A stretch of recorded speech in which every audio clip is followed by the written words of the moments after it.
Hello everyone, welcome again to my channel. तो आज मैं एक्सप्लेन करने जा रही हूँ इस मांगवा का चैप्टर 8 एंड 9। मांगवा की स्टार्टिंग में हमें दिखाया जाता है कि यहाँ पर यानवेल लिली को कह रहा होता है कि मुझे मिस जी को भी घर पर तक छोड़ना है, तो मैं तुम्हें भी घर तक छोड़ सकता हूँ।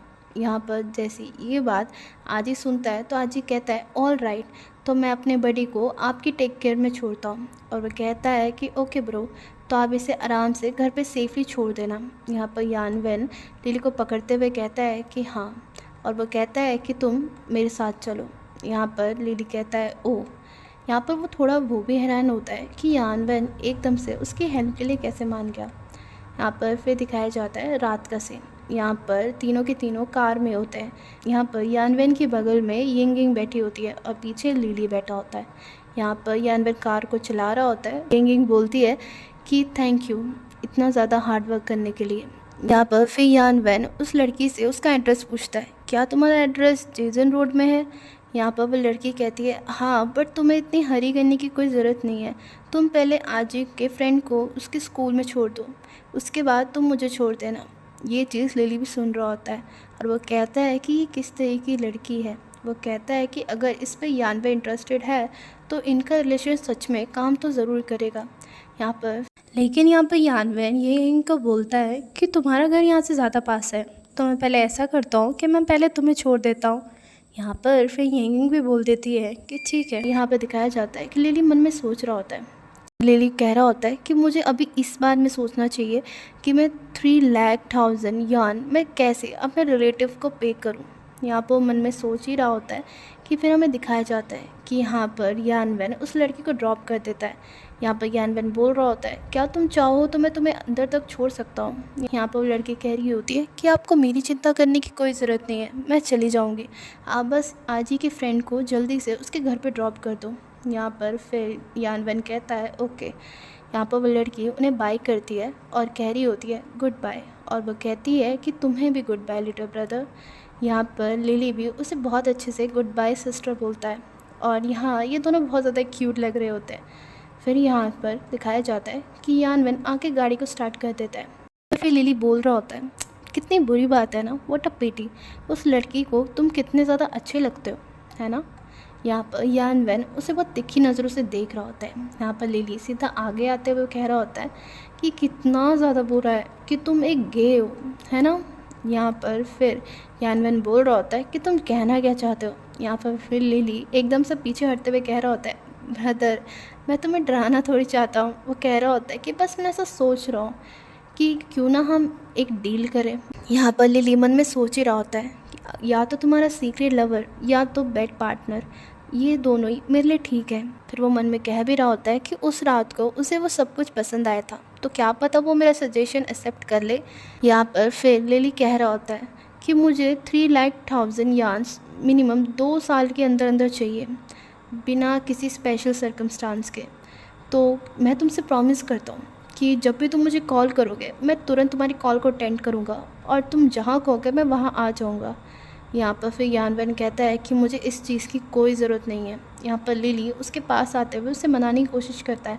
वो कहता है क्या तुम्हें लास्ट टाइप का एक्सपीरियंस अच्छा नहीं लगा था।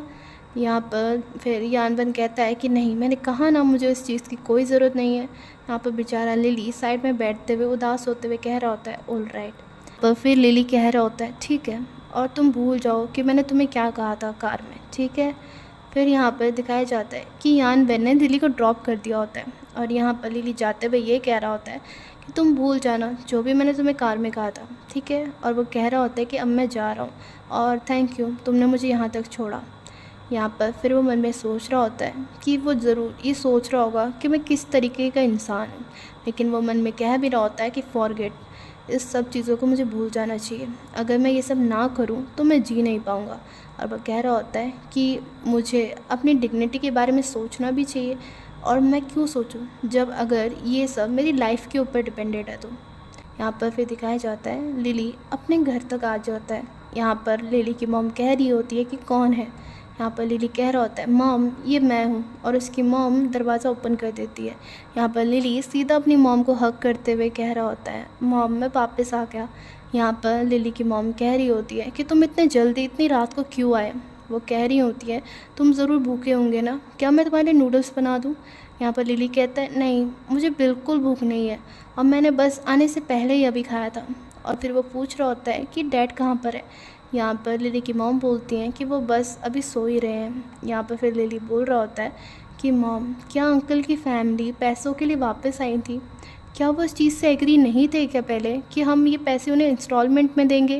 यहाँ पर लिली की मॉम कह रही होती हैं कि उन्हें उस पैसों से घर खरीदना है और बिना किसी घर के वो शादी नहीं कर सकते, इसीलिए वो यहाँ पर पैसों के लिए आए थे। यहाँ पर फिर लिली की मॉम कहती है कि उन्हें हमारी सिचुएशन के बारे में अच्छे से पता है, लेकिन तब भी वो हमें चाहते हैं कि हम उन्हें पूरे पैसे एक बारी में ही दे दें। यहाँ पर बोल रही होती हैं कि पता नहीं वो ऐसा क्यों कर रहे हैं। यहाँ पर लिली जैसे ही अपनी मॉम की कंडीशन को देखता है वो बहुत ज़्यादा ही गुस्सा हो जाता है, और वो अपनी मॉम को थोड़ा कंफर्ट करते हुए बोल रहा होता है, इट्स ओके मॉम, अगर इस तरीके से ही सही तो हम उन्हें पैसे दे देंगे। यहाँ पर फिर लिली बोल रहा होता है कि आप पहले सोने जाओ, मैं कल आपसे बात करता हूँ। यहाँ पर लिली की मॉम वहाँ से जाने लगती हैं। फिर यहाँ पर लिली अपने बेड पे लेट जाता है कि 5,00,000 यान। वो सोच रहा होता है कि यान वैन ने मुझे बस इतने पैसे लास्ट टाइम ही दिए थे, वो कह रहा होता है, लेकिन वो सारे पैसे डैड के ट्रीटमेंट में ही लग गए और मेरे पास अब कुछ भी नहीं बचा है। यहाँ पर वो बहुत ज़्यादा उदास हो रहा होता है और कह रहा होता है कि मैं कितनी भी कोशिश कर लूँ, नो मैटर कि मैं कितने बार कैलकुलेट कर लूँ, लेकिन मेरे बैलेंस कार्ड में इतना पैसा ही नहीं है कि मैं उन्हें एक बारी में पैसे दे सकूँ। वो कह रहा होता है कि मैं बाकी पैसे कहाँ से लाऊंगा। स्टार्टिंग में हमें दिखाया जाता है सुबह का सीन। यहाँ पर लिली के डोर पे कोई ज़ोर ज़ोर से दरवाज़ा पीट रहा होता है। यहाँ पर उनके दरवाजे पे कोई कह रहा होता है, जो क्यों, दरवाज़ा खोलो। यहाँ पर वो चीख चीख के बोल रहे होते हैं कि तुम कब मेरे पैसे मुझे वापस दोगे। यहाँ पर लिली जैसे ही उठता है वो बहुत गुस्से में जाने लगता है। यहाँ पर लिली की मॉम उसे रोकते हुए कह रही होती है, लिली तुम प्लीज़ गुस्सा मत हो, हम इस चीज़ को बहुत शांति से डिस्कस कर सकते हैं। लेकिन यहाँ पर लिली जानता है कि लोग ऐसे नहीं मानेंगे, तो लिली गुस्से में कह रहा होता है कि इनकी हिम्मत कैसे हुई इतनी सुबह सुबह दरवाजे को पटकने की, कि क्या सोचते हैं, क्या इनसे हम इतनी कामली बात कर सकते हैं जैसी इनकी हरकतें हैं। यहाँ पर लिली जाता है और सीधा दरवाज़ा खोलते हुए कह रहा होता है कि तुम इतने सुबह सुबह तुम लोग यहाँ पर क्या कर रहे हो। यहाँ पर फिर हमें दिखाया जाता है एक लड़के को और एक आंटी को। यहाँ पर वो आंटी बोल रही होती है, तुम आ गए वापस, परफेक्ट, तुम्हारी मॉम ने तुम्हें बता ही दिया होगा है ना। यहाँ पर फिर वो आंटी बोल रही होती है कि तुम्हें पता ही होगा कि तुम्हारी कज़न की शादी होने वाली है और वो एक नया घर प्रोविंशियल सिटी में ख़रीदने वाला है, तो अब हमें पैसों की बहुत ज़्यादा ज़रूरत है, तो हम तुमसे पैसा लेने आए हैं। यहाँ पर लिली बहुत ज़्यादा गुस्से में कह रहा होता है, आंटी क्या हम इस चीज़ पे एग्री नहीं हुए थे कि हम आपको पैसे इंस्टॉलमेंट में देंगे। वो कह रहा होता है कि बस 3 साल के अंदर अंदर जब तक मैं ग्रेजुएट हो रहा हूँ तब तक ये क्लियर हो जाएगा। यहाँ पर वो बोल रहा होता है कि एकदम से इतने हार्ड टाइम पे आप हमसे पैसे लेने आए हैं। यहाँ पर वो कह रहा होता है कि आपको पता ही है कि मेरे डैड की थेरेपी में हमें कितना ज़्यादा पैसों की ज़रूरत पड़ती है, क्या तुम हमें कुछ टाइम नहीं दे सकते। लेकिन यहाँ पर वो आंटी को तब भी कुछ फ़र्क नहीं पड़ता। वो आंटी कह रही होती है कि ये तुम्हारी डैड की गलती है, अगर तुम्हारे डैड इन्वेस्टमेंट में इंसिस्ट नहीं करते और अपने सारे फैमिली एसेट्स को यूज़ नहीं कर चुके होते तो हमारी पूरी फैमिली को पैसों की कमी नहीं हो रही होती। यहाँ पर फिर लिली कह रहा होता है कि आप ऐसा कैसे कह सकती हैं, आपको नहीं पता है कि मेरे डैड के कारण ही ये प्रॉस्पेरिटी हमारे बिज़नेस में आई थी। यहाँ पर फिर वो लेडी बोल रही होती है कि मुझे कोई फ़र्क नहीं पड़ता, कुछ भी हो जाए, कैसी भी मजबूरी हो तुम्हारी, लेकिन मुझे मेरे पैसे अभी के अभी चाहिए।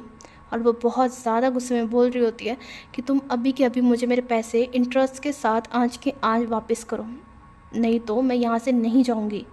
यहाँ पर ये चीज़ उसके डैड भी सुन रहे होते हैं। यहाँ पर लिली के डैड वहाँ से आवाज़ देते हुए कह रहे होते हैं, जाओ खाओ, जाओ खाओ। यहाँ पर बेचारे उनके डैड बेड पे लेटे हुए होते हैं। यहाँ पर फिर एकदम से लिली की मॉम उनके पास जाती है और उनका हाथ पकड़ लेती है। यहाँ पर लिली के डैड बोल रहे होते हैं, क्या मैं तुम्हारी हेल्प करूँ, क्या मैं उन्हें कुछ बोलूँ।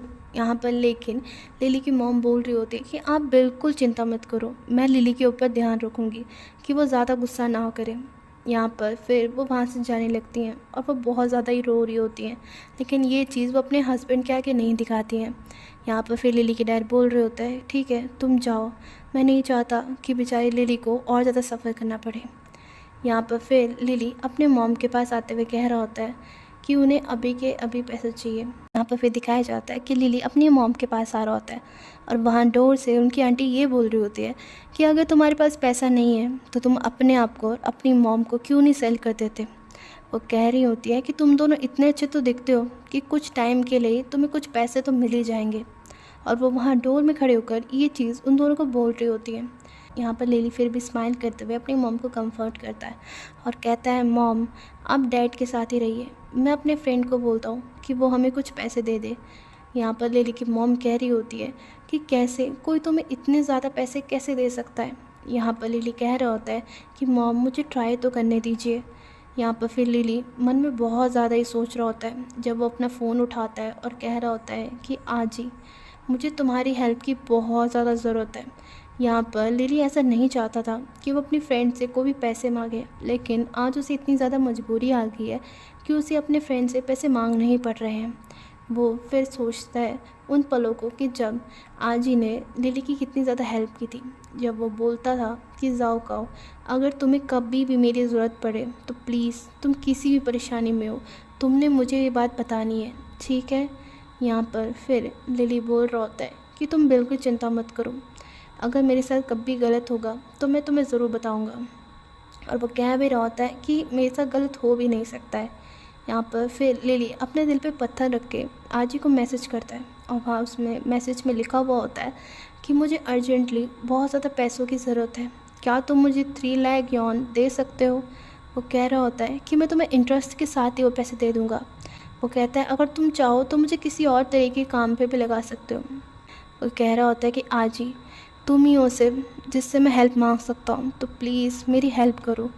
यहाँ पर वो मन में बहुत ज़्यादा ही सोच रहा होता है और कह रहा होता है कि प्लीज़ जल्दी से तुम इस मैसेज को देखो, क्योंकि यहाँ पर लिली को पैसे तुरंत ही चाहिए होते हैं और इतने ज़्यादा पैसे सिर्फ आज ही उसे दे सकता है। यहाँ पर फिर लिली बस मैसेज को ही देख रहा होता है, लेकिन अभी तक आज ही ने उन मैसेज का कोई रिप्लाई नहीं किया होता है। यहाँ पर लिली कह रहा होता है कि अभी तक कोई रिप्लाई क्यों नहीं आया, ये इतना ज़्यादा मुश्किल क्यों है। यहाँ पर फिर दिखाया जाता है कि यहाँ पर यान वैन आजी के रूम में आया होता है। यहाँ पर यान वैन कह रहा होता है आजी। यहाँ पर आजी बोल रहा होता है कि हाँ ब्रदर, मैं बात लेने गया हुआ हूँ। फिर यहाँ पर यान वैन आजी का फ़ोन देखता है। सो गाइस यहीं पर इस चैप्टर का एंड होता है। आई होप आपको मेरी एक्सप्लेनेशन अच्छी लगी हो। अगर आपको मेरी एक्सप्लेनेशन अच्छी लगी है तो प्लीज़ लाइक शेयर और सब्सक्राइब करना, एंड कमेंट में लिखना कि आपको इसका नेक्स्ट पार्ट चाहिए। सो तब तक के लिए बाय।